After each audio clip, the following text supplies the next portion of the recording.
Corona আবহের মধ্যে এবারের পুজো হবে কিছুটা অন্যভাবে, অন্য সাজে। কিছুদিন আগেই দুর্গাপুজোর উদ্যোক্তাদের জন্য গাইডলাইন জারি করেছে রাজ্য সরকার।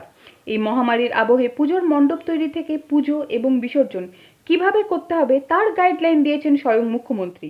সেই গাইডলাইন পুজো কমিটিগুলিকে আরও একবার স্মরণ করিয়ে দিতে বৃহস্পতিবার নদিয়ার নাকাশীপাড়া থানার পক্ষ থেকে জেলা পুলিশের আধিকারিকরা পুজো কমিটির সঙ্গে বৈঠকে বসেন।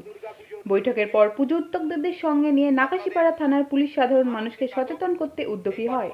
পুজোর 4 দিন করোনা সংক্রান্ত নিয়মবিধি মেনে চলার বিষয়ে সচেতন করতে বেশ কিছু পুজো কমিটিকে সঙ্গে নিয়ে পুলিশের পক্ষ থেকে বেতারডাউরি বাজার পরিক্রমণ করা হয়। এই পরিক্রমণে অংশ নেন ডিএসপি বিএনটি মাকসুদ হাসান, সিআই চম্পক রঞ্জন চৌধুরী সহ নাকাশীপাড়া থানার অফিসার ইনচার্জ পার্থপ্রতিম রায় এবং অন্যান্য অনেক পুলিশ কর্মীরা। দেখুন সেই ছবি।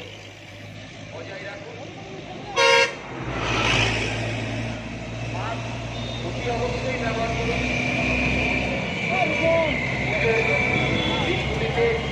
নিজেদের কাছে সঙ্গে রাখুন।